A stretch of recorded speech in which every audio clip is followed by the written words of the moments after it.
Chapter 17. Carter. "What do you mean you're not going?"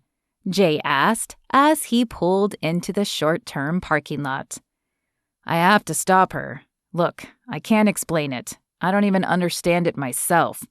But the whole ride here, I kept seeing and hearing things about babies and families.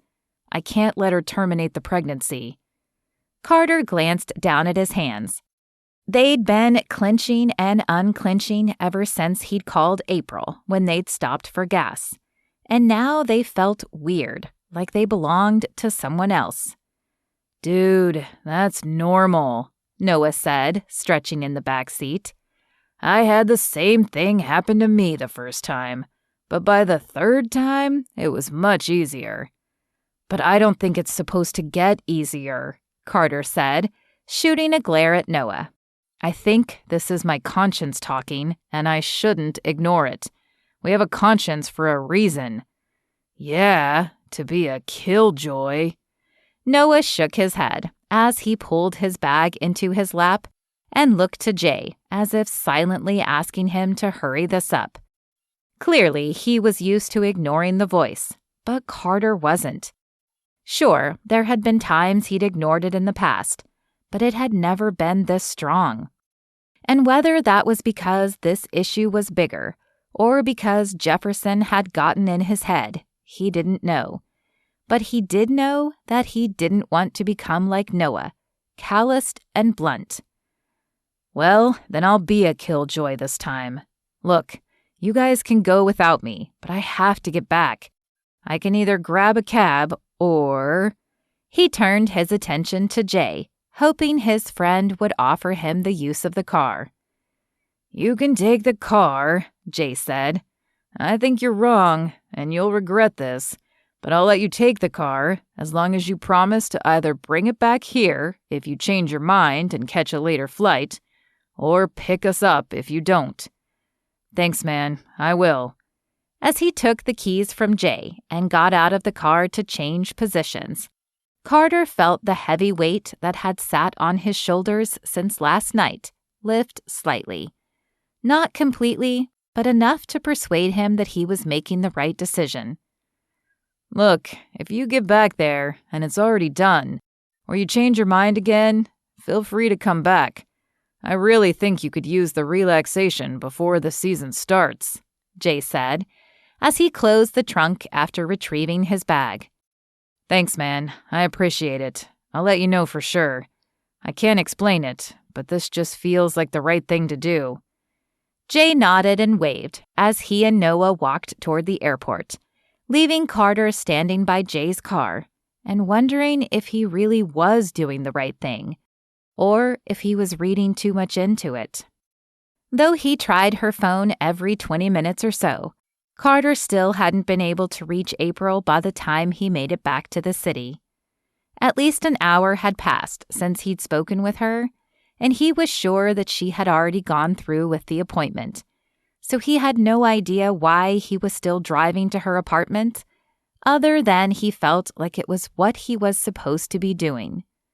His heart nearly skipped a beat when he pulled into her parking lot and saw her car out front with 2 flat tires.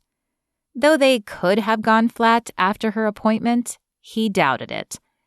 Somehow he felt like her flat tires, like all the signs he'd received on the way out of town earlier, were not coincidences. He parked the car and took a deep breath as he walked to her front door. What would he do if she wouldn't talk to him? She certainly hadn't seemed eager to have this conversation over the phone. Would she be any more receptive in person?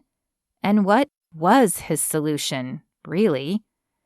Digging for confidence he didn't feel, he knocked on her door and waited. The soft sounds of footsteps came just before the click of the lock and the door opening. April stared up at him, her face a mixture of annoyance and curiosity. "What do you want, Carter?" "Did you do it?" They were not the first words he had planned on saying, but he had to know the answer. She sighed and gripped the doorframe. No, in case you didn't notice, my car has 2 flat tires, so I couldn't make the appointment. She narrowed her eyes at him. You didn't have a hand in that, did you? No, I was on my way out of town when I called you earlier. It was supposed to be a relaxing weekend with the guys before the season started, but... He paused, feeling completely exposed having this conversation on her doorstep. Can I come in? I'd rather have this conversation in private. Might as well. April rolled her eyes, but stepped back to allow him entrance. Carter glanced to the couch, but he didn't really want to sit. Look, first, I want to apologize. I haven't handled things very well in the last few weeks.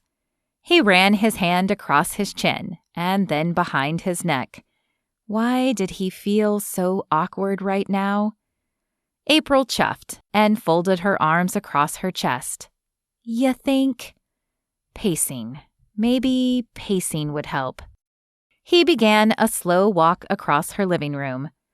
I know you probably hate me, and I wouldn't blame you, but I've felt awful ever since I gave you the money last night. Then I kept seeing these signs for babies and families, and I don't know, but it seems wrong. I keep thinking about something Jefferson said about God trying to get my attention.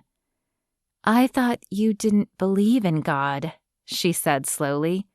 I don't, or I didn't.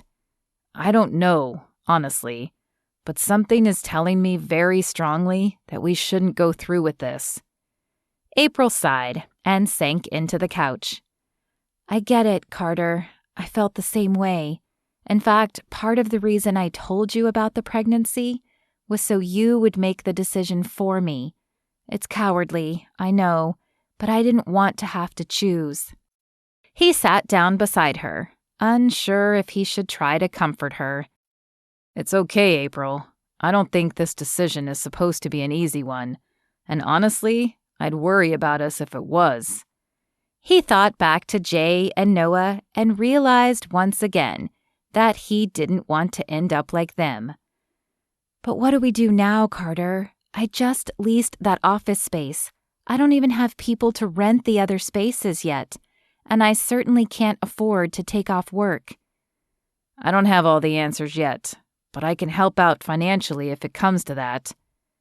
And what about us? What are we, Carter?